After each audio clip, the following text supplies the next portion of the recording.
The champagne flute slipped from my fingers, crystal shattering against marble as I stared at my own brushstrokes being sold for $330,000. Ashley stood beside the auctioneer, radiant in designer silk, accepting congratulations for her masterpiece, while I stood frozen in my server's uniform. 16 years I'd believed that painting was lost forever, destroyed in the basement flood that took everything else. But there it was, my signature carefully painted over with hers, my soul being sold to strangers, while my own daughter-in-law smiled like she'd created magic instead of committing the perfect crime. Comment your location and subscribe to stay connected. Time to dive into the story. Let me tell you how I ended up serving champagne at the very gallery where my stolen dreams were being auctioned off to the highest bidder. Because sometimes life has a twisted sense of humor, and sometimes that's exactly what you need to find your backbone again. 3 months earlier, I'd been Margaret Thompson, 68 years old and invisible to everyone except bill collectors and grocery store clerks who barely glanced up when I counted exact change. My husband Robert had been dead for 8 years, leaving me with a mortgage I couldn't afford and memories that didn't pay rent. My son David visited twice a year with his wife Ashley, just long enough to remind me how disappointed they were in my choices. "Mom, you could have been somebody," David would say, glancing around my cluttered apartment with that particular expression children reserve for parents who've failed to live up to their potential. All that talent just wasted. He wasn't wrong about the talent part. Once upon a time, Margaret Thompson had been Maggie Hartwell, the girl who painted landscapes so real you could smell the wildflowers and feel the morning mist. I'd won a scholarship to the Chicago Art Institute, had a gallery interested in my work, had dreams bigger than the small Kansas town where I grew up. Then Robert happened. Sweet, steady Robert with his accounting degree and sensible life plan. Marriage at 22, David at 24, and suddenly art became something I did when I had time. The studio became a guest room. The easel got moved to the garage, and eventually the brushes got packed away in boxes marked someday. After Robert died, I'd tried to find those boxes, tried to remember who I used to be, but someday had been buried under 8 years of grief and financial struggle. The basement flood 2 years ago had taken what was left of my artistic past. Canvases, brushes, even the photographs of my work, gone, or so I thought. When David mentioned that Ashley had gotten a job at the prestigious Whitmore Gallery downtown, I'd felt a flutter of something that might have been pride. At least one person in the family was making something of themselves in the art world, even if it was just selling other people's dreams. "Ashley's doing really well," David had said during his last visit. "She's got such an eye for talent. Eleanor Price thinks she has real potential as a curator."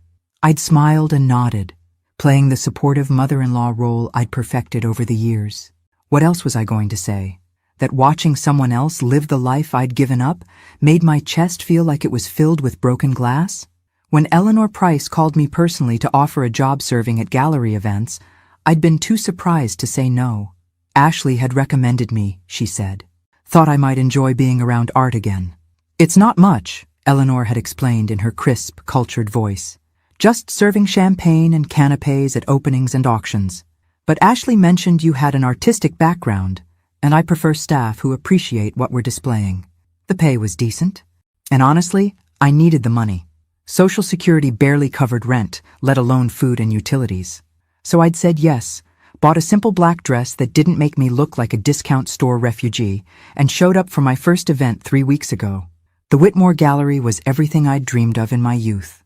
White walls showcasing carefully curated pieces, perfect lighting that made every painting glow, hushed conversations where words like composition and brushwork were spoken with reverence.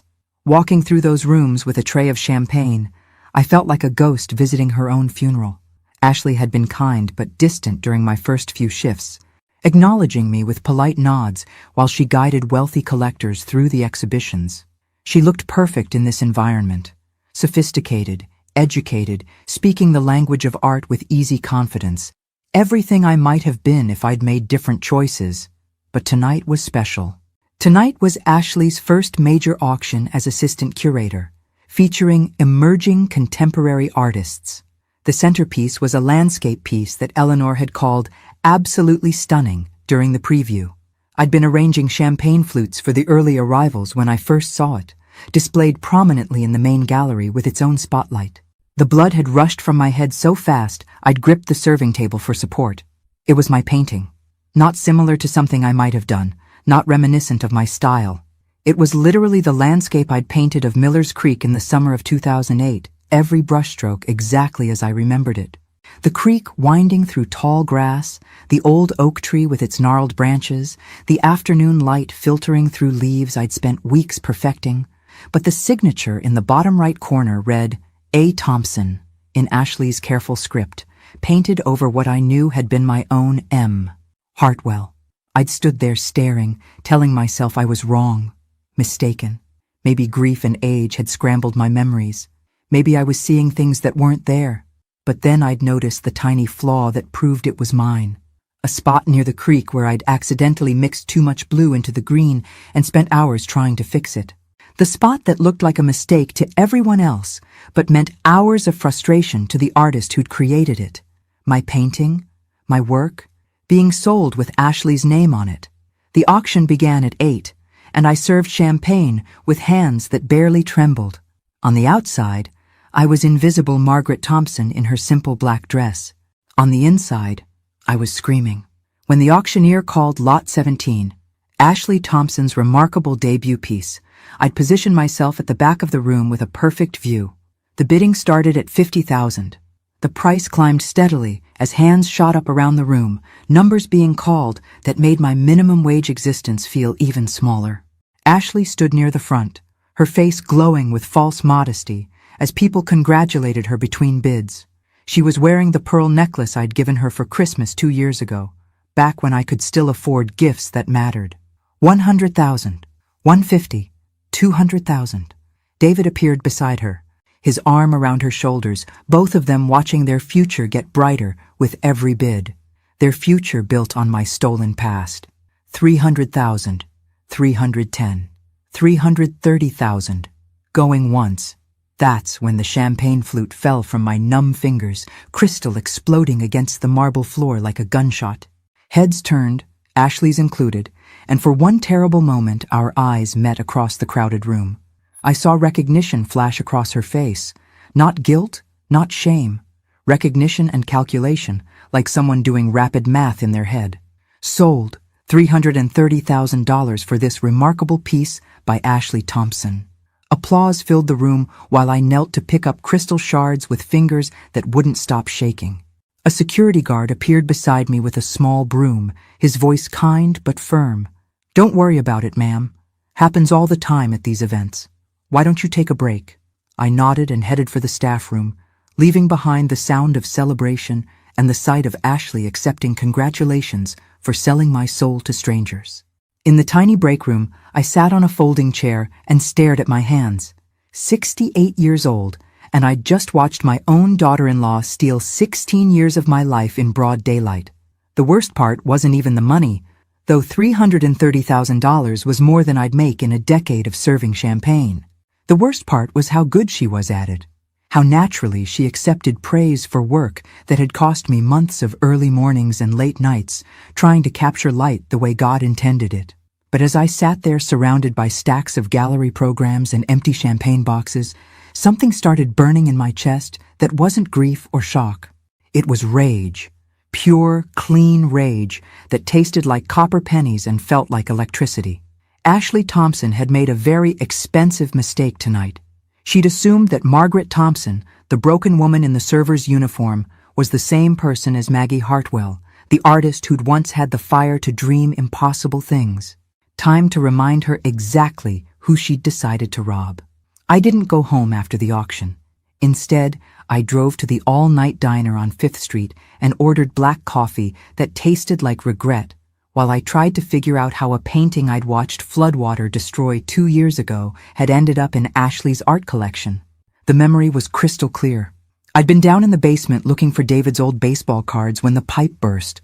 Water everywhere, soaking through cardboard boxes and ruining everything I'd stored down there. including the wooden crate where I'd kept my finished paintings, the ones too painful to display but too precious to throw away. Or so I'd thought. I pulled out my phone and scrolled through my contacts until I found Pete Morrison, the contractor who'd done the flood cleanup. Pete had been Robert's bowling buddy back in the day, and he'd given me a deal on the restoration work. Maybe he'd remember something I'd forgotten. He answered on the fourth ring, his voice thick with sleep. "Margaret? Jesus, what time is it?" "Pete, I need to ask you about the basement flood at my old house, the cleanup you did 2 years ago." "Margaret, it's after midnight. Can't this wait until morning?" "Did you save anything from those boxes? The ones that got water damaged?" A pause. "Some of it, yeah. Nothing you wanted to keep, you said. Told me to throw it all away." My heart started pounding. "Where did you throw it away?" "Well, that's the thing. My nephew Danny was helping with the cleanup, and he asked if he could take some of the art stuff. Said his girlfriend was into painting and might be able to restore some pieces." "You told me you didn't care what happened to it." "Danny Morrison. Ashley's maiden name was Morrison." "Pete, what's your nephew Danny's last name?" "Morrison. Why?" "And his girlfriend. What was her name?" "Ashley something. Pretty girl, real interested in art. Said she might be able to save some of your paintings." "Why are you asking about this now?" I hung up without answering and sat in the diner booth, my coffee going cold while pieces clicked into place like bullets loading into a gun. Ashley Morrison. She'd been Ashley Morrison when she started dating David 8 years ago, fresh out of art school with a degree and no talent. I'd met her at Sunday dinner, watched her flip through art books and nod along when David talked about my wasted potential. She'd been so interested in my artistic background, asking questions about techniques and periods. I'd thought she was being polite, trying to bond with her future mother-in-law. Instead, she'd been shopping. The flood had been 2 years ago, just before David and Ashley got married. Perfect timing to acquire a collection of original artwork and plenty of time to plan how to use it. I drove home in the pre-dawn darkness, my mind clearer than it had been in years. By the time I reached my apartment, I had a plan that would have made Robert proud.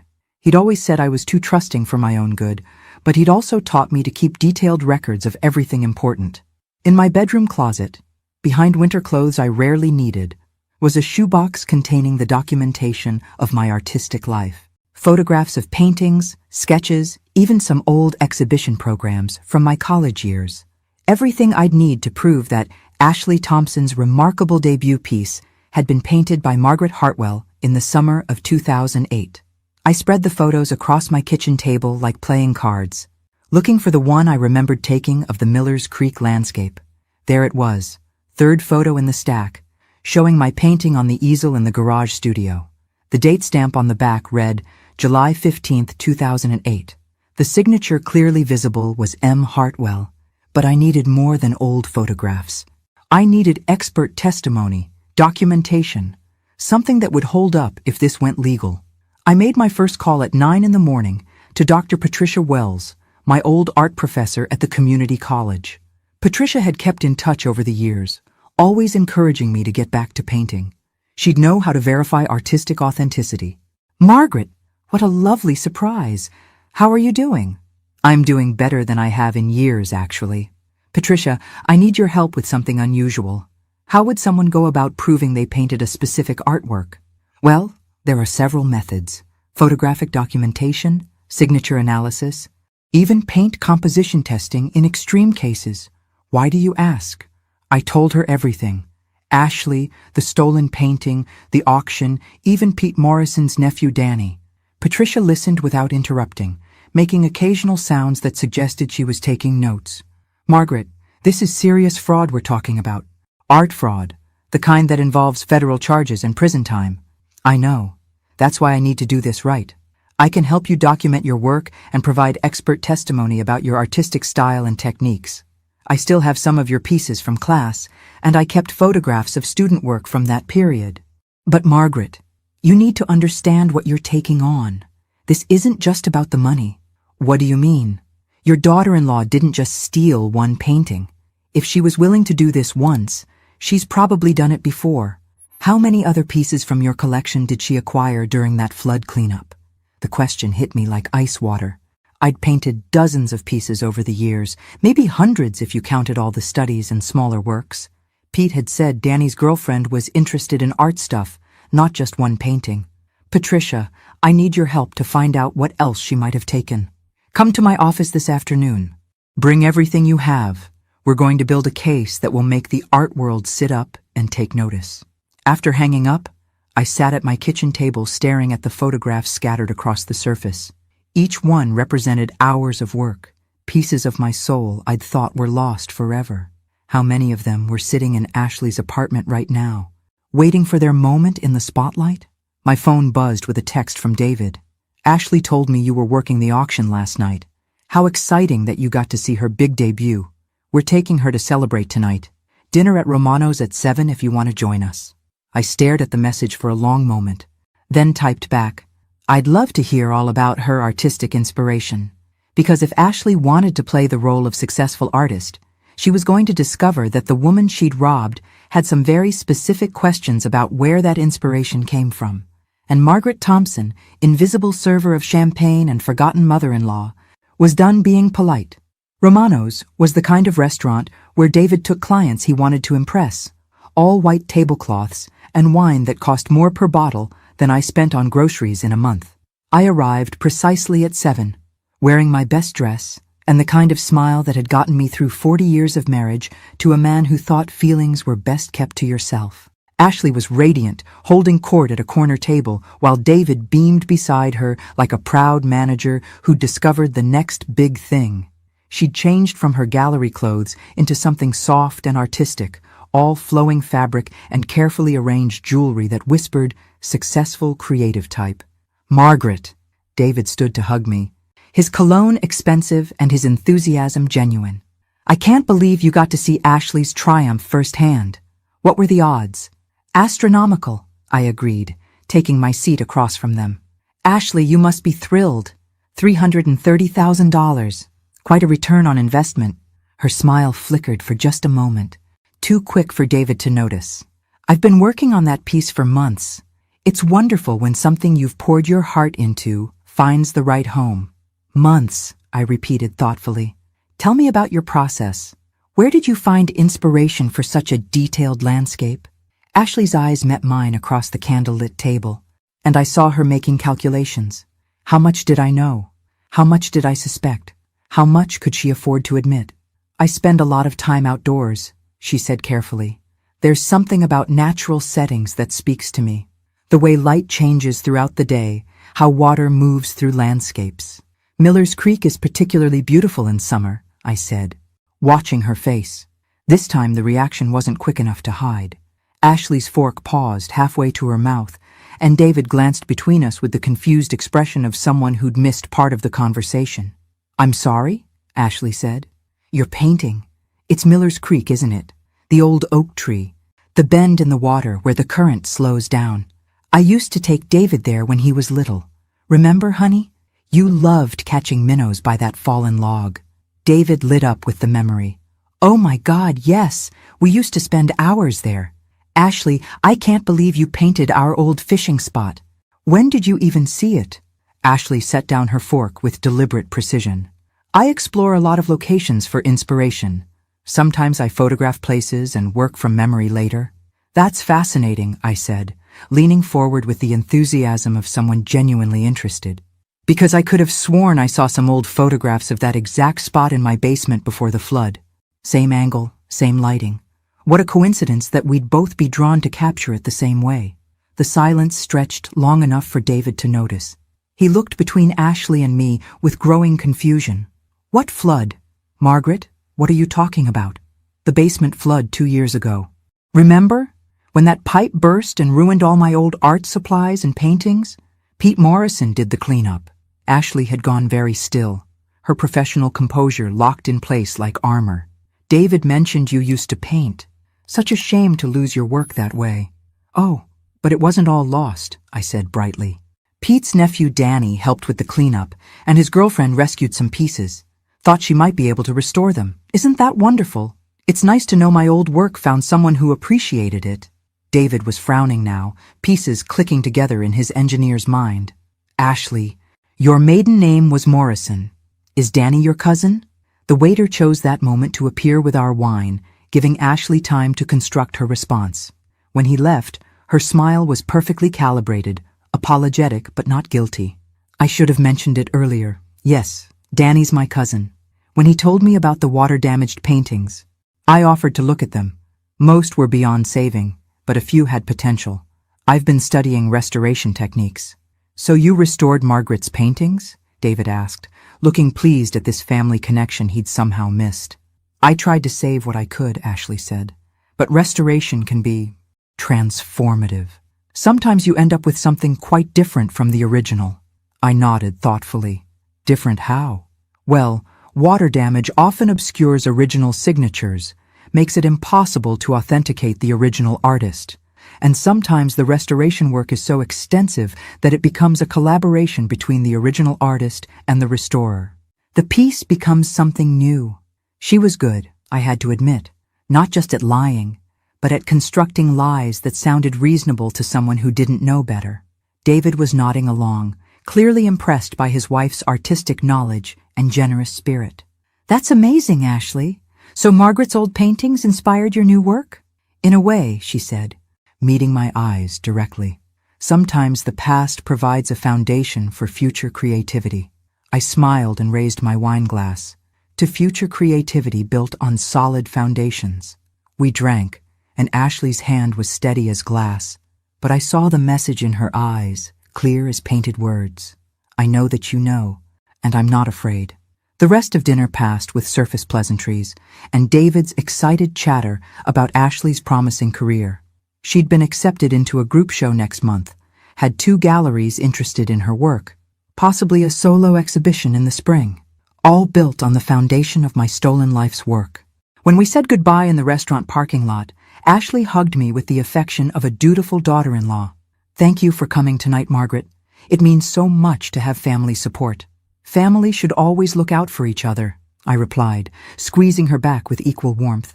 "I can't wait to see what you come up with next."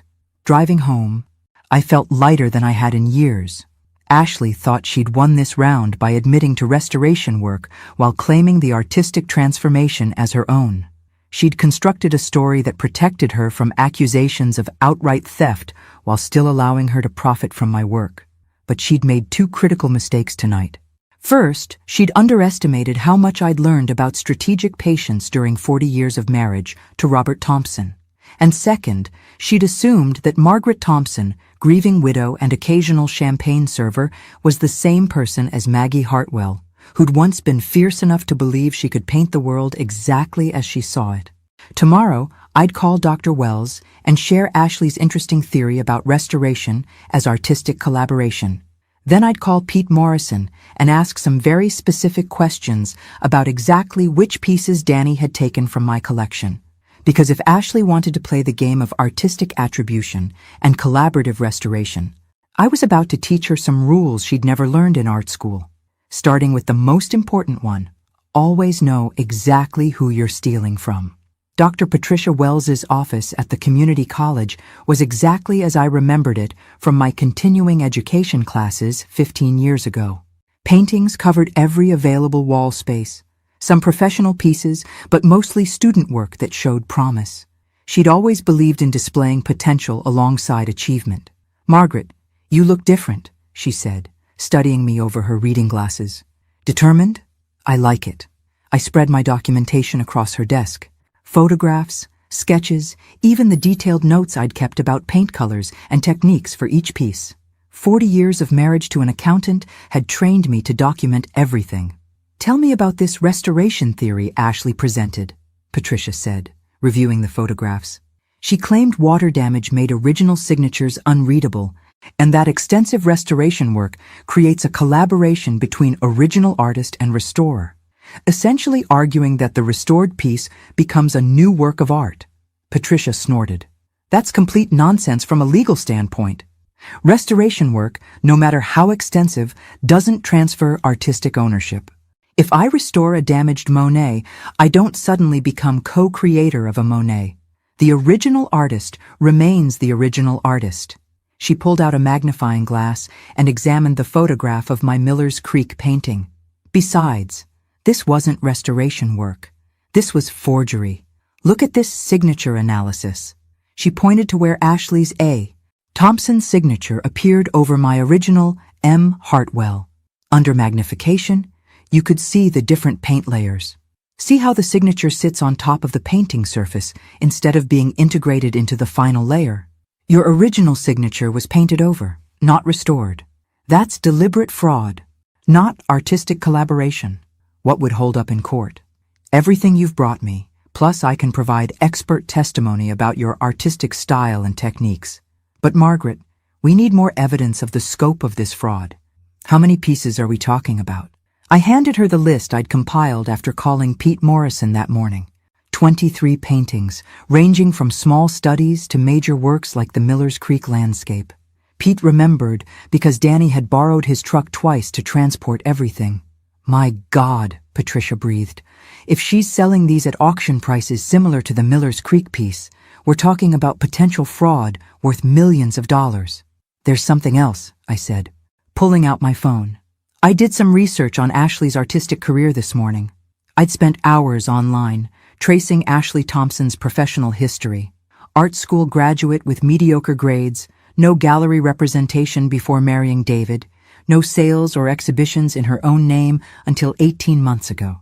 Then suddenly, a meteoric rise with sophisticated landscape work that garnered immediate critical attention.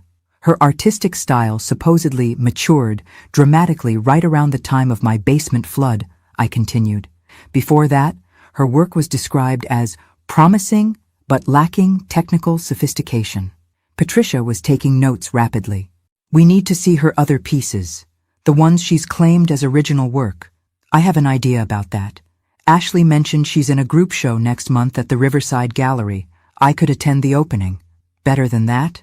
Patricia said, her eyes lighting up with the enthusiasm of someone who'd found an intellectual puzzle worth solving. I know the curator at Riverside. Helen Martinez and I went to graduate school together. She'd be very interested in questions of artistic authenticity, especially if there's fraud involved. She reached for her phone. Helen, it's Patricia Wells. I need your help with something that might be right up your alley. How familiar are you with Ashley Thompson's work? I listened to one side of a conversation that grew increasingly interesting. Helen Martinez, apparently, had some concerns about Ashley Thompson's rapid artistic development. The sophistication of technique didn't match the timeline of her supposed artistic education. There had been whispers in the art community about the authenticity of her work. Helen wants to meet with you, Patricia said after hanging up. Tomorrow afternoon at 2. She's been building her own file on Ashley Thompson, and your documentation might be exactly what she needs. Driving home, I felt the satisfaction of pieces falling into place. Ashley had built her career on my stolen work, but she'd gotten greedy. Instead of selling 1 or 2 pieces quietly and building a modest reputation, she'd created a body of work too sophisticated for her supposed artistic background. That evening, David called with his usual weekly check-in. His voice was excited, full of news about Ashley's expanding opportunities. Mom, you won't believe this. Ashley just got offered a solo exhibition at the Whitmore Gallery in 6 months.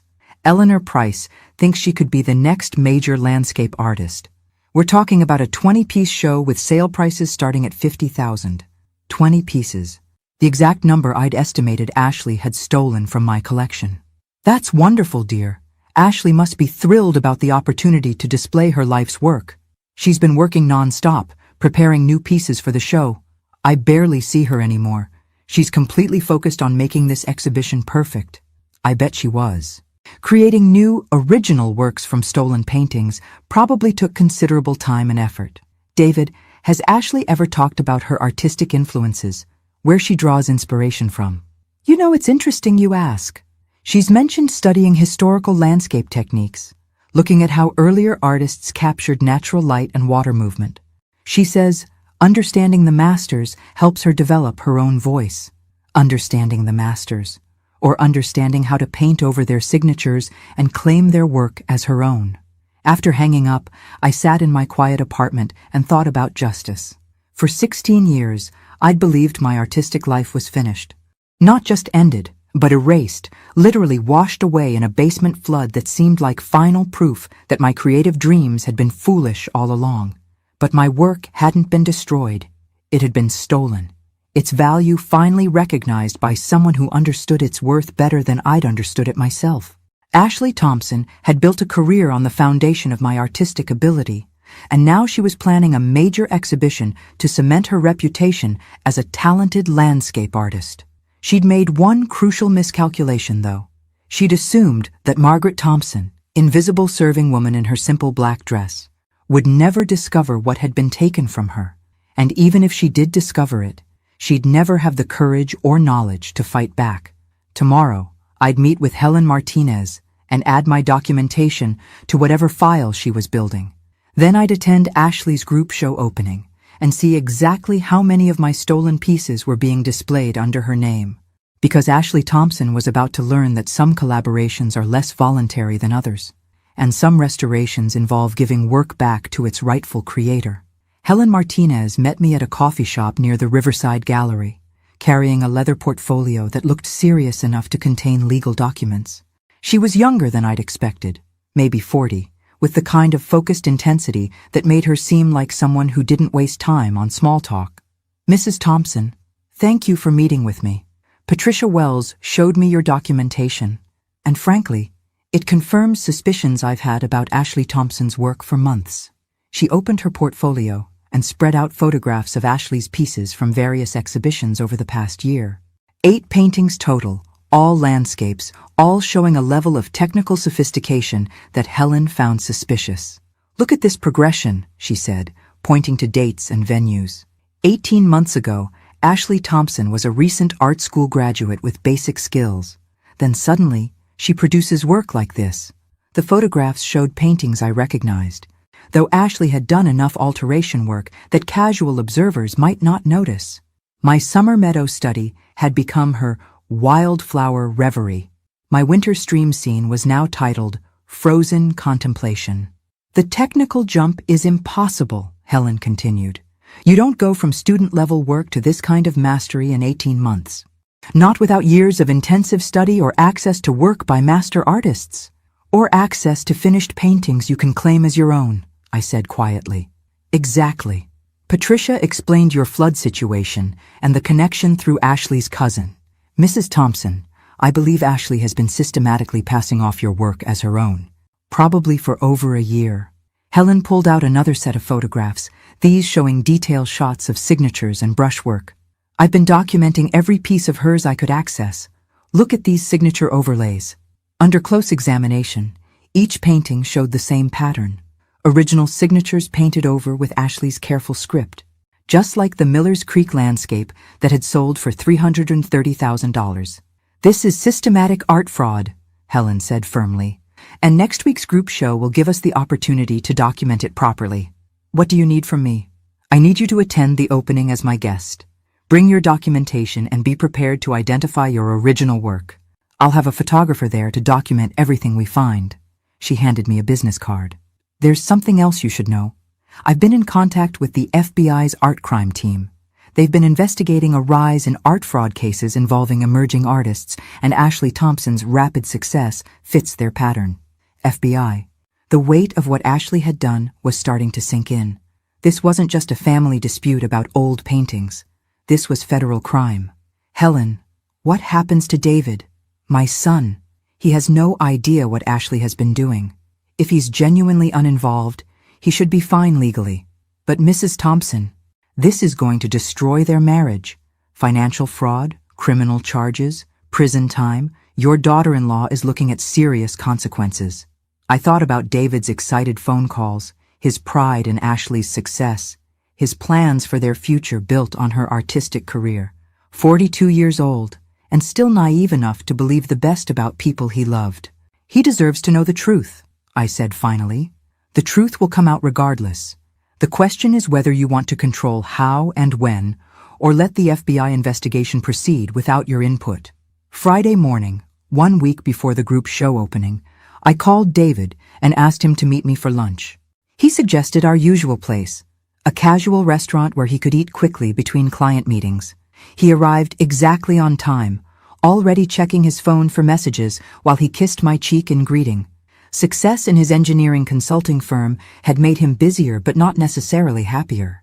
"How's Ashley's preparation for the show going?" I asked after we'd ordered. "Incredible. She's been working 16-hour days, perfecting every detail. The gallery wants her to include some earlier pieces to show artistic development, so she's been going through her whole portfolio." Earlier pieces. My stolen paintings that Ashley was planning to display as examples of her artistic growth. "David, I need to tell you something important about Ashley's art." He looked up from his phone, finally giving me his full attention. "What do you mean?" I told him everything. The flood, Danny Morrison, the Miller's Creek painting at auction, my meetings with Dr. Wells and Helen Martinez. I kept my voice calm and factual, the way Robert used to present financial information to clients. David's face went through several stages: confusion, disbelief, anger, and finally, a kind of sick comprehension as details clicked into place. "Mom, this is insane. You're accusing my wife of art fraud. I'm telling you what I discovered when I saw my own painting being sold with her signature on it. Maybe it's a misunderstanding. You said Danny took damaged paintings for restoration. Maybe Ashley genuinely thought they were beyond saving and that her restoration work made them new pieces." I pulled out my phone and showed him the photograph Patricia had taken of the signature overlay on the Miller's Creek piece. "Does this look like restoration work to you?" David stared at the image for a long time. His engineering mind, trained to analyze structural problems and identify their causes, was applying the same logic to his marriage. "Jesus Christ," he whispered finally. "How many paintings are we talking about?" 23 that I can document. Probably more that I didn't photograph or forgot about. And the value? If they're selling for prices similar to the Miller's Creek piece, potentially millions of dollars. David put his head in his hands. When he looked up, his eyes held the same devastated expression he'd worn at his father's funeral. "What do I do, Mom?" "You talk to Ashley before next Friday's opening. Give her a chance to explain or come forward voluntarily. After that, Helen Martinez and the FBI will handle it." "The FBI?" His voice cracked slightly. "Mom, Ashley could go to prison." "Yes," I said gently. "She could." We sat in silence for a few minutes while David processed the destruction of everything he'd thought his life was building toward. Finally, he spoke. "She knew, didn't she? When you saw each other at the auction. That's why she's been so stressed about this upcoming show. I think she's known for a while that this day would come eventually." David's phone buzzed with a text, and he glanced at it automatically. "Ashley, she wants to know if we can postpone dinner tonight because she needs to work late on preparation for the show." He looked at me with eyes that had aged several years in the last hour. "I guess I know what she's really preparing for." Friday afternoon, as I got ready for Ashley's group show opening, I thought about the woman I'd been when I first walked into the Whitmore Gallery 3 months ago. Invisible Margaret Thompson, serving champagne to people living the life she'd given up. Grateful for minimum wage and afraid to want anything more than survival. That woman was gone. In her place stood someone who remembered what it felt like to believe in her own worth, to fight for what belonged to her, to refuse to disappear just because someone found it convenient. Ashley Thompson was about to discover that stealing from the wrong person can be the most expensive mistake you ever make. But first, she was going to have to explain to a room full of art experts exactly where her remarkable artistic talent had come from. And I was going to be there to help her tell that story. The Riverside Gallery opening was everything I'd expected from Ashley's world. Beautiful people holding wine glasses, speaking in hushed tones about artistic vision and emotional authenticity. I arrived fashionably late, wearing my best black dress and the pearl earrings Robert had given me for our 20th anniversary. Helen Martinez found me within minutes, accompanied by a young man with an expensive camera and the focused expression of someone documenting evidence. "Margaret, this is James Chen, our photographer. He'll be taking detailed shots of everything we discuss." I nodded, feeling strangely calm despite knowing that tonight would change everything. Around me, people admired Ashley's remarkable artistic development, while I prepared to reveal exactly how that development had occurred. Ashley looked stunning in a flowing midnight blue dress, her hair swept up to show off diamond earrings that probably cost more than my rent. She was holding court near a painting I recognized as my autumn forest study, now titled seasonal transition, and priced at $45,000. Mrs. Thompson, she approached with her perfect gallery smile, air-kissing my cheeks like we were old friends. I'm so glad you could make it. David said you were feeling under the weather. I'm feeling much better now, I replied, studying her face for any sign that she knew tonight was different. Seeing your work displayed so beautifully is quite inspiring. Her smile never wavered, but I caught the quick glance she shot toward the gallery entrance. Looking for David, probably, or maybe Helen Martinez, whose reputation in the art authentication world Ashley would certainly know. I'd love to hear about your artistic process for this piece, I said, gesturing toward my stolen autumn forest. The way you've captured the light filtering through the leaves is remarkably sophisticated. Oh, you know how it is, Ashley laughed, the sound perfectly pitched for nearby listeners. Sometimes inspiration just strikes, and your hands seem to know exactly what to do. Indeed they do, especially when they've had years of practice capturing that exact lighting effect. This time her smile did falter, just for a moment. I'm sorry? Nothing important, I said pleasantly. I was just remembering how I used to spend hours in that same forest, studying how afternoon light changes the color temperature of autumn leaves. Ashley's eyes sharpened, and I saw her making rapid calculations. Around us, other gallery visitors continued their conversations, unaware that they were witnessing the opening moves of a much more serious game. Margaret, you should meet some of the other artists, Ashley said, her voice carrying a subtle warning. I'd hate for you to spend the evening dwelling on the past. Oh, I'm very interested in the present, and the future, for that matter. Helen Martinez appeared beside us with perfect timing. Ashley, congratulations on a wonderful showing. I'm Helen Martinez from the Riverside curatorial staff. Could I ask you a few questions about your artistic development? I watched Ashley's face carefully as Helen introduced herself. Recognition and concern flashed across her features before being replaced by professional courtesy. Of course, though I should mention my husband will be arriving soon, and I promised to introduce him around. This won't take long, Helen said smoothly. I'm particularly interested in how your technique has evolved over the past 2 years. Your earlier work showed promise, but this level of sophistication represents quite a leap. Intensive study, Ashley replied, and mentorship from experienced artists. Could you tell me about these mentors? I'm always interested in how emerging artists develop their skills. Ashley glanced around the room, clearly looking for an escape route. It was mostly informal, learning from established techniques, studying historical approaches to landscape painting. Fascinating. And this piece? Helen gestured toward my autumn forest. The brushwork here shows mastery of techniques that usually take decades to develop. Sometimes talent develops in unexpected ways, Ashley said, her voice growing cooler. Helen pulled out her phone and showed Ashley a photograph. It was the picture I'd taken of my original autumn forest painting in 2007, complete with my signature and the date stamp on the back. Would you say this earlier version influenced your current work? The color drained from Ashley's face as she stared at the photograph. Around us, conversation continued, but the three of us stood in a bubble of sudden electric tension. I'm not sure what you're implying, Ashley said carefully. I'm not implying anything, Helen replied. I'm asking direct questions about artistic provenance and authenticity.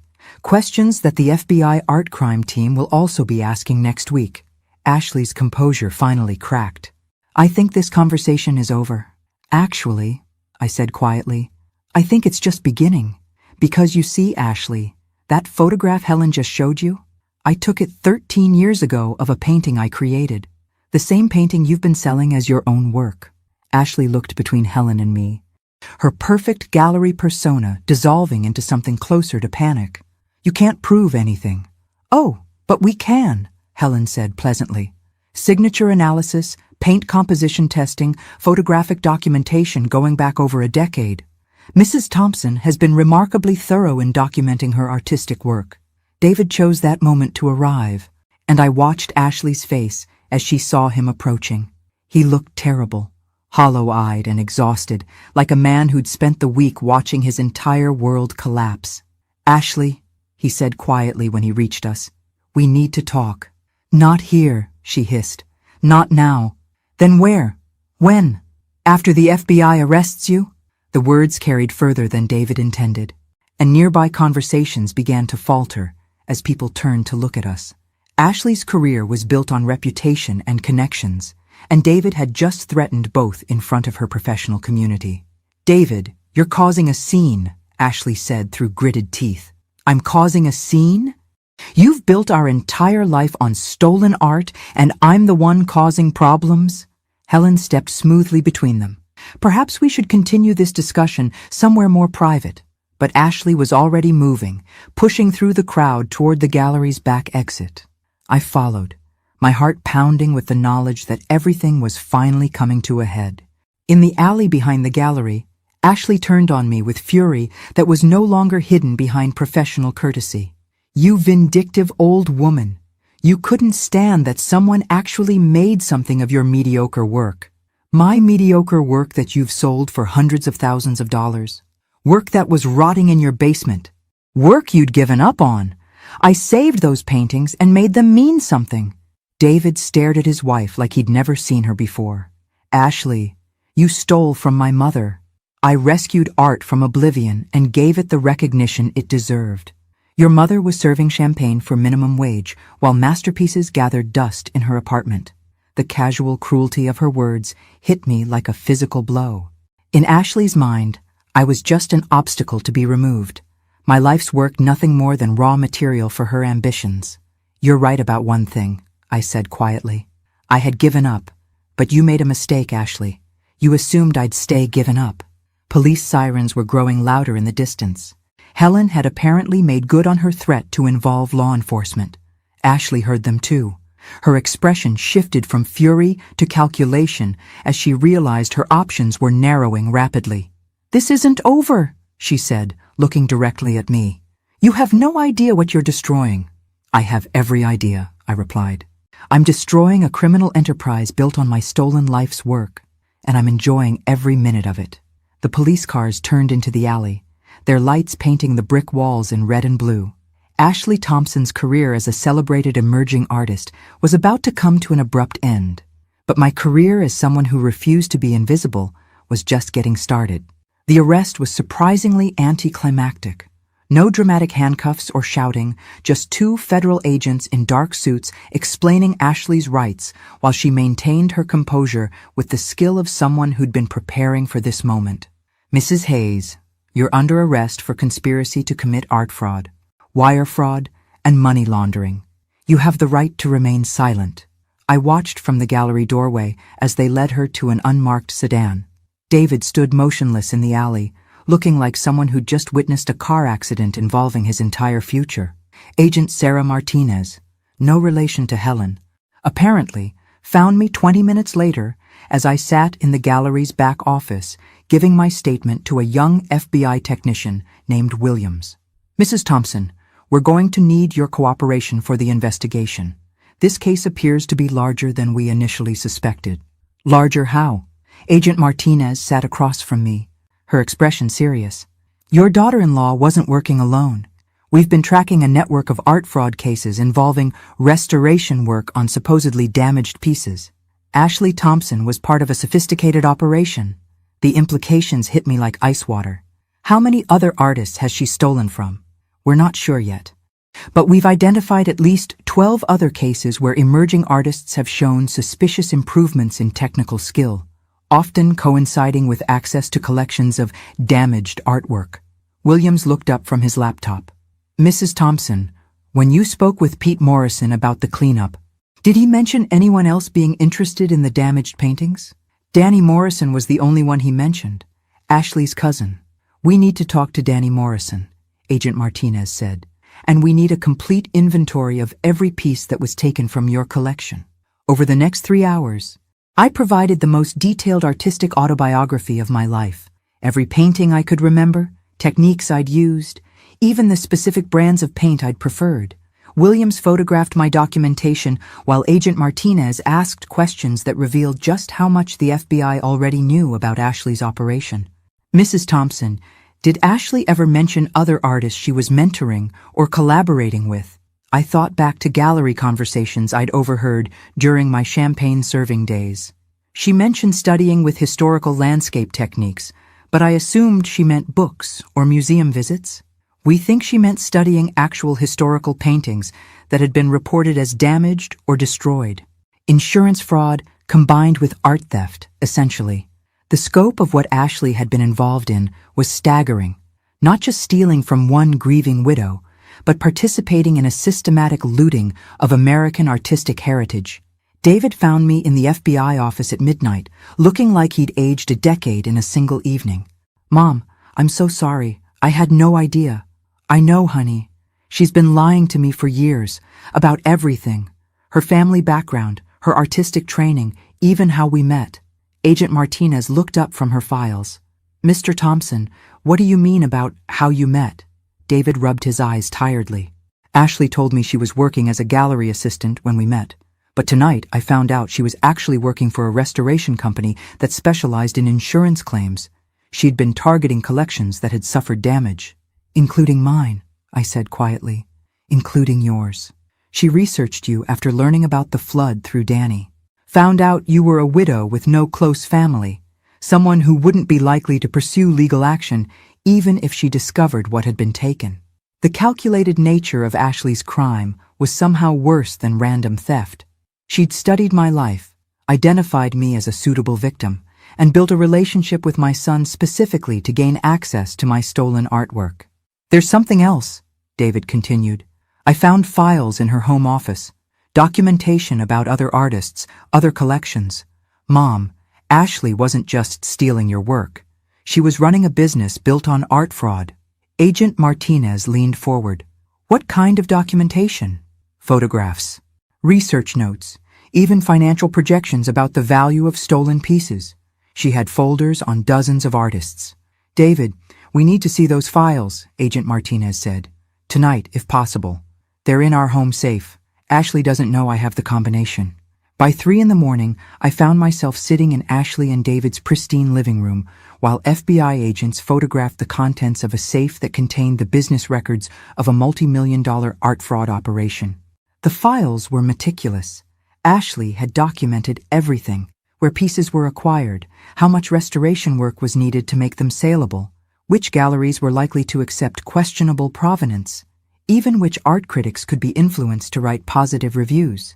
My folder was thick, containing photographs of all 23 paintings Danny had taken, plus detailed notes about my artistic style and techniques. Ashley had studied my work more carefully than any art critic ever had. But what made my blood run cold was discovering that I wasn't Ashley's first victim.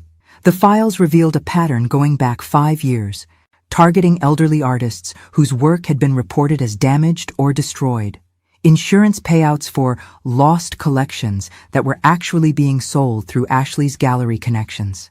"Mrs. Thompson," Agent Martinez said, holding up a photograph from Ashley's files.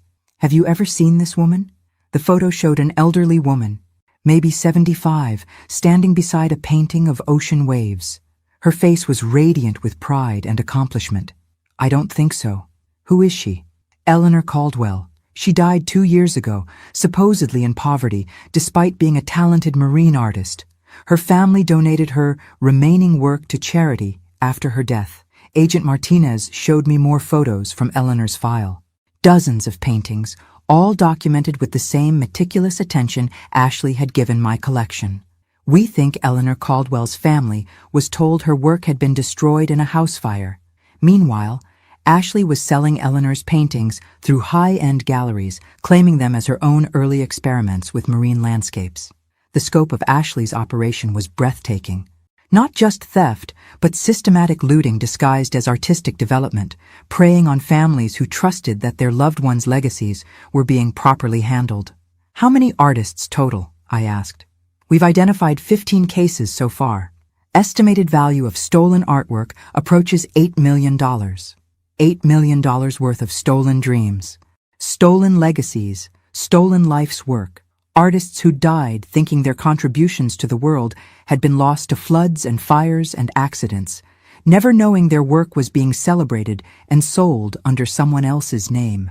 Dawn was breaking as the FBI finished documenting Ashley's files. I stood on the front steps of the house I'd visited so many times for family dinners, watching agents carry boxes of evidence to unmarked cars. David appeared beside me, holding 2 cups of coffee that smelled like salvation. "What happens now?" he asked. "Justice," I said, "for Eleanor Caldwell and 14 other artists who deserved better, and recognition for work that never should have been forgotten."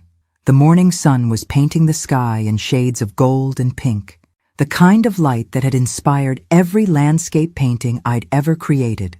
For the first time in years, I looked at that light and felt the urge to paint it myself, to capture it with my own hands, instead of watching someone else claim credit for seeing beauty in the world. Ashley Thompson had stolen my past, but she'd accidentally given me something more valuable, the knowledge that my work had always been worth fighting for. The media attention began the next morning. "Emerging artist arrested in multi-million-dollar art fraud scheme" was the headline in every major newspaper, and by noon, my phone was ringing with reporters wanting to interview the elderly victim who brought down an art forgery ring. I let them go to voicemail. I wasn't ready to be anyone's inspiration story just yet. Dr. Patricia Wells called around 3 in the afternoon with news that made my hands shake. "Margaret, I've been contacted by the Whitmore Gallery. They want to host a retrospective of your original work. They're calling it Recovered, the Art of Margaret Hartwell. My work isn't famous enough for a retrospective. It is now. 16 of your pieces have been selling for 6-figure prices over the past 2 years. You're already a recognized artist. You just didn't know it." The irony was sharp enough to cut. Ashley's theft had made me more successful than I'd ever been when I was actually creating the work. "Patricia, I haven't painted in 8 years. Then maybe it's time to start again." That evening, I drove to the storage unit where I'd kept Robert's things after selling the house. Behind boxes of his accounting files and old furniture, I found the art supplies I'd packed away after his death. Brushes still stiff with old paint, tubes of color that might still be usable, the small easel I'd used for quick studies. Loading everything into my car felt like an archaeological dig into my own past life. Who was Margaret Hartwell? Could she still exist? Or had too many years of being Robert's wife and David's mother erased her completely? I set up the easel in my apartment's tiny living room, facing the window that looked out over the city. The evening light was terrible for painting, but it was the light I had. The first brushstroke felt like coming home. I painted for 3 hours straight, losing myself in the familiar rhythm of color and composition. Nothing ambitious, just a simple study of the view from my window. But my hands remembered things my mind had forgotten. How to layer colors for depth, how to suggest texture with just a few quick strokes, how to capture light as it changed and moved. When I finally stepped back to look at what I'd created, tears blurred my vision. It wasn't my best work, but it was mine. Created by my hands, signed with my own name, belonging to no one but me. The next morning, I woke to find my story on the front page of the arts section. The reporter had found Eleanor Caldwell's daughter, who'd provided quotes about her mother's lost paintings being recovered through my case. "My mother died thinking her life's work had been destroyed," Linda Caldwell was quoted as saying. To learn that someone was selling her paintings and claiming credit for her artistic vision, it's devastating, but also validating. Mom's work was good enough to steal. I called Linda Caldwell that afternoon. She lived 3 hours away in the same coastal town where her mother had painted marine landscapes for 40 years. "Mrs. Caldwell, this is Margaret Thompson. Margaret Hartwell, I should say." "Oh my God, you're the one who brought this whole thing to light. I've been wanting to thank you. I think we should meet. All of us. All the families affected by Ashley's fraud." "That's a wonderful idea. There are things the FBI hasn't told the media yet. Things about how extensive this operation really was." We arranged to meet the following Saturday at Eleanor Caldwell's former studio, which Linda had preserved exactly as her mother left it. The drive along the coast gave me time to think about legacy and recognition, about how Ashley's crime had revealed the value of work that was supposed to have been forgotten. Eleanor Caldwell's studio was a converted garage facing the ocean, with windows positioned to capture natural light throughout the day. Her final painting was still on the easel, an unfinished seascape that showed a master's understanding of water and light. Linda was a woman my age, maybe 65. With her mother's artistic eye and her father's practical nature, she'd been a teacher for 40 years, raising her own family while helping Eleanor maintain a modest career, selling paintings to local tourists and seasonal residents. Mom never sold a painting for more than $500, Linda told me as we looked through Eleanor's remaining work. She always said she painted for joy, not money, but seeing her pieces sell for $50,000 each under someone else's name, it proves she was better than she ever knew. That's what hurts most. Mom died thinking she was just a hobbyist, a nice lady who painted pretty pictures for tourists. I understood that pain intimately. How many artists die believing their work wasn't important enough to matter, never knowing that someone else would later recognize its true value? Linda, I want to organize something, a group exhibition featuring recovered work from all the artists Ashley stole from. Not as victims, but as the accomplished artists we actually were. Linda's eyes lit up with the same enthusiasm I'd seen in Patricia Wells when she recognized a good idea. A celebration instead of a memorial, she said. Mom would have loved that. We spent the rest of the afternoon planning. Linda had contacts in the coastal art community, and I had newfound connections through the FBI investigation and media coverage. Together, we could create something that honored the original artists while exposing the full scope of Ashley's crimes. Driving home, I felt something I hadn't experienced in years. The excitement of a project worth my full attention and energy. Not just recovering my stolen past, but building something new from the wreckage Ashley had created. My phone rang as I reached the city limits. David, calling with news that made me pull over to listen properly. Mom, Ashley's lawyer called. She wants to make a deal with the FBI. She's offering to provide information about the entire forgery network in exchange for reduced charges. What kind of information? Names, locations, financial records. The FBI thinks she was just a mid-level operator in something much bigger. So Ashley wasn't the mastermind I'd assumed her to be. She was another kind of victim, recruited and used by people who'd recognized her desperation for artistic success and exploited it for their own profit. It didn't excuse what she'd done, but it explained how a small-town art school graduate had managed to orchestrate such sophisticated fraud. She'd had help, guidance, probably threats to keep her in line. David, how are you handling all this? I'm leaving her, he said quietly.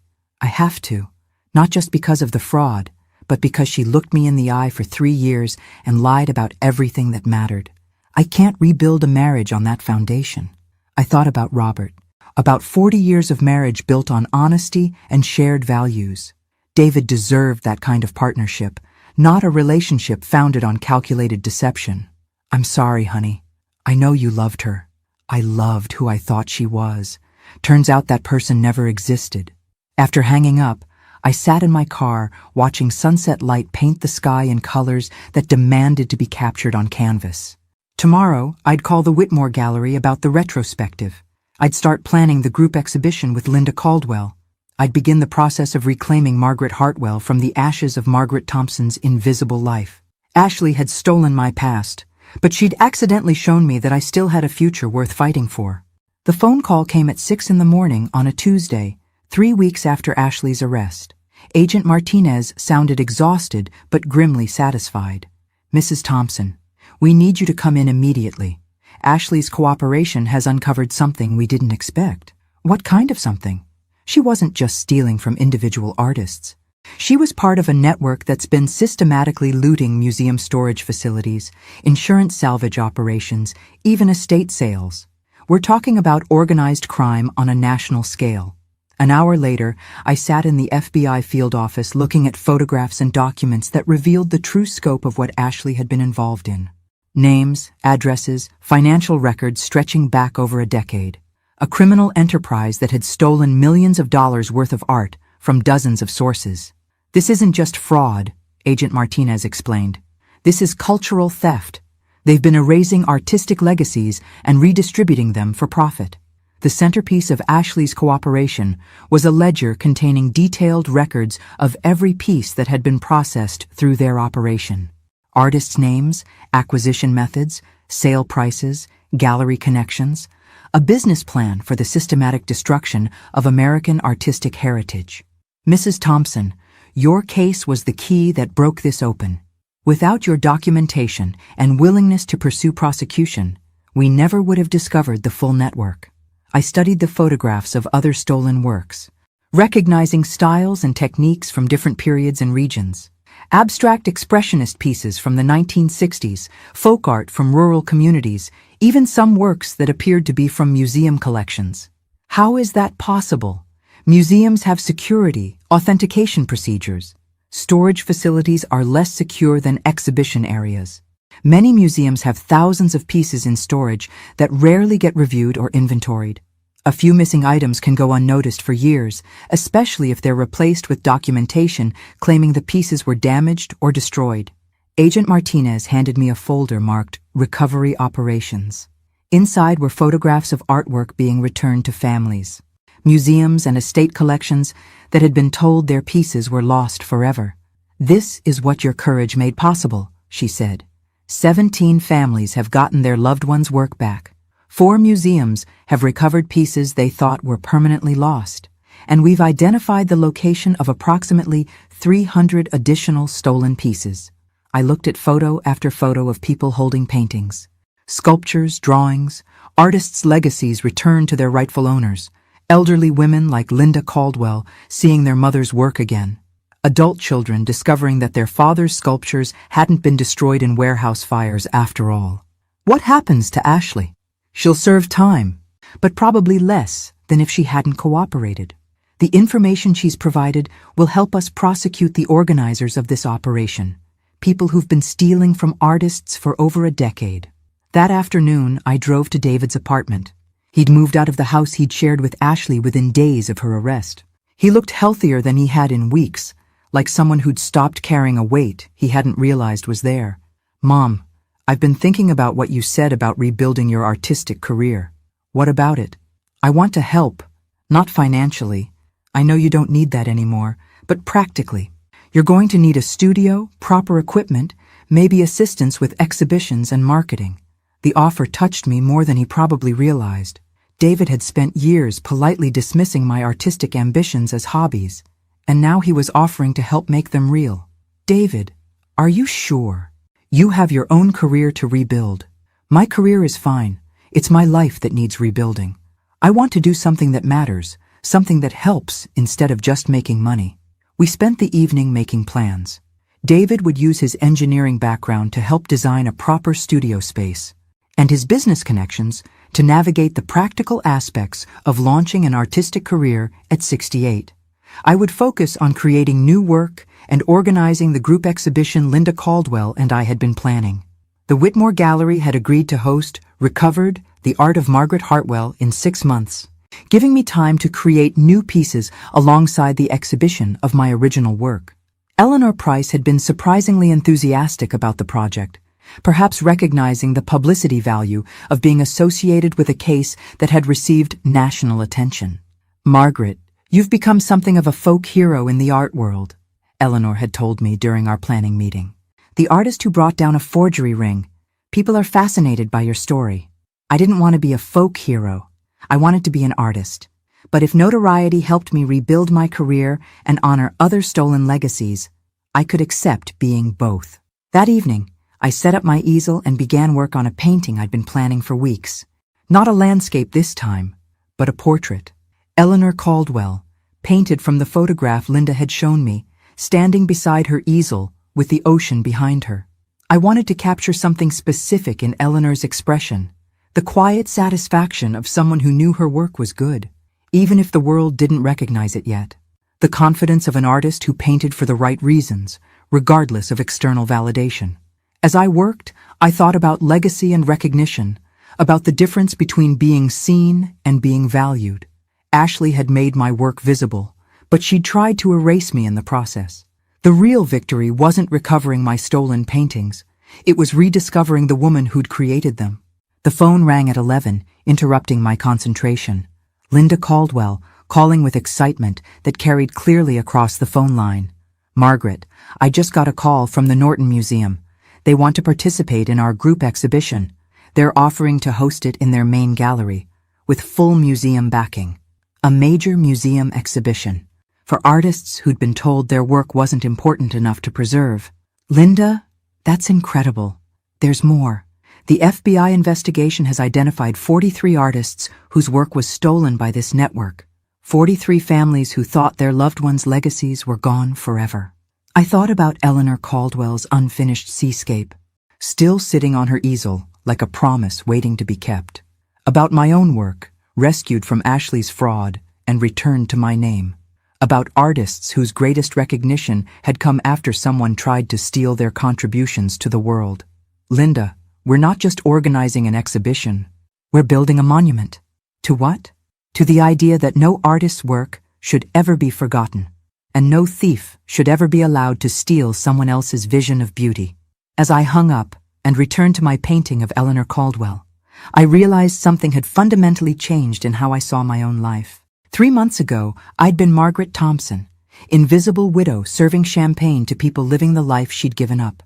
Tonight, I was Margaret Hartwell again, artist and advocate, painting portraits of women who refused to let their stories be erased. And tomorrow, I'd wake up and continue the work of making sure no one ever forgot the difference between the two. 6 months later, I stood in the main gallery of the Norton Museum, watching people study my portrait of Eleanor Caldwell with the kind of attention I'd dreamed of receiving my entire artistic life. The museum exhibition, Stolen Voices, Recovered Art, and Reclaimed Legacies, had drawn crowds from across the country, transforming a story about art theft into a celebration of artistic perseverance. But tonight's real victory wasn't the crowds or the critical acclaim. It was Linda Caldwell standing beside her mother's recovered seascapes, telling visitors about Eleanor's 40-year career, painting the same stretch of coastline with unwavering dedication to capturing light on water. She never wanted fame, Linda was explaining to a young art student. She wanted to paint what she saw beautifully and honestly. Fame was something other people worried about. The exhibition featured work from 38 of the 43 artists whose legacies had been stolen by Ashley's network. 5 families had chosen not to participate, preferring to keep their recovered pieces private. I understood their choice, even if I'd made a different one. Agent Martinez found me standing in front of my Miller's Creek landscape, the painting that had started everything when Ashley sold it for $330,000. Tonight it was displayed with its original signature restored and a detailed placard explaining its journey from creation to theft to recovery. Mrs. Thompson, I wanted you to know. Ashley was sentenced this morning, 8 years federal prison, with possibility of parole in 5. I felt surprisingly little satisfaction at the news. Ashley's punishment wouldn't undo the damage she'd caused, and her cooperation had been essential to recovering hundreds of stolen pieces. What about the others? The people who recruited her? Most are facing much longer sentences. The organizer, a man named Marcus Webb, got 25 years. He'd been running this operation since 2008, stealing from artists' estates and insurance claims across 15 states. 25 years seemed appropriate for someone who'd made a career of erasing other people's legacies. Webb would spend the rest of his productive life in prison, while the artists he'd robbed would finally receive the recognition they deserved all along. David appeared beside us, looking proud in the way parents do when their children exceed expectations. Mom, the Times reviewer wants to interview you about the new pieces you created for this show. I'd spent the past 6 months painting again, rediscovering techniques I'd forgotten, and developing new approaches to subjects that had fascinated me for decades. The 12 new paintings in tonight's exhibition represented the most sustained creative period of my life, work that belonged entirely to me, without question or theft. David, I'm not sure I'm ready for that level of attention. Mom, you've become one of the most recognized landscape artists in the country. The Whitney wants to acquire 3 of your pieces for their permanent collection. The Whitney Museum. I thought about 22-year-old Maggie Hartwell, fresh out of art school and dreaming of exactly this kind of recognition. She would have been terrified and thrilled by tonight's success.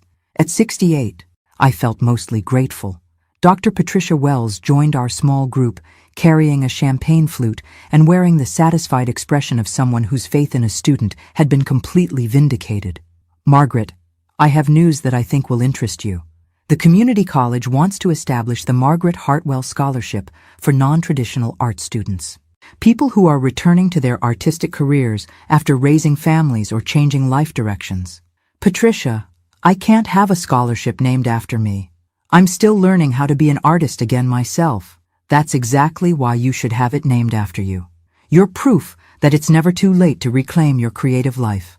As the evening continued, I found myself thinking about identity and reinvention, about the difference between who you are and who others decide you should be. For 8 years after Robert's death, I'd accepted the role of diminished widow, someone whose productive life was essentially finished. Ashley's theft had accidentally revealed that my productive life had never actually ended. It had just been interrupted. Eleanor Price from the Whitmore Gallery approached as I stood contemplating my newest painting, a self-portrait I'd titled Artist at Work, showing myself painting in my apartment studio. Margaret, I hope you'll consider a solo exhibition with us next year. Based on tonight's response, I think you could easily fill our main gallery. A solo exhibition at the Whitmore Gallery, where this entire journey had begun when I watched Ashley sell my stolen work. The symmetry was almost too perfect to believe. Eleanor, I'll need time to create enough new work for a full show. Take all the time you need. Good art can't be rushed. As the museum reception wound down and guests began leaving, I walked through the exhibition one final time. 43 artists represented, hundreds of people who'd come to see work that was supposed to have been lost forever. Stories of survival and recovery, of art that outlasted the people who tried to steal it. In the center of the main gallery, a video installation played interviews with family members talking about their recovered pieces. Linda Caldwell spoke about her mother's dedication to painting the same coastline for 40 years, finding something new in familiar subjects every single day. An elderly man named Robert Jimenez described his father's abstract paintings, created in the 1960s when few people understood or appreciated non-representational art. Work that had been dismissed as worthless when it was stolen, but recognized as significant by the time it was recovered.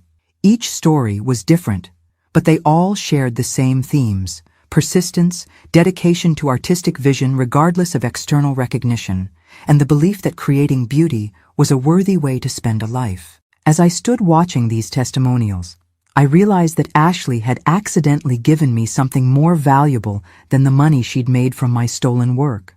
She'd forced me to defend my artistic identity, to prove that Margaret Hartwell had always been worth fighting for. David found me standing in front of Eleanor Caldwell's unfinished seascape, which Linda had loaned to the exhibition as a symbol of interrupted but continuing creative life. Mom, are you ready to go home? I looked around the gallery one more time, seeing my work displayed alongside pieces by artists whose names were now known because someone had tried to steal their legacies. Yes, I said, linking my arm through his. I'm ready to go home and paint. Because tomorrow morning, I'd wake up in my studio apartment and continue the work I'd begun 46 years ago when I first picked up a brush and decided that the world was beautiful enough to deserve careful attention. And this time, no one would ever be able to take that away from me.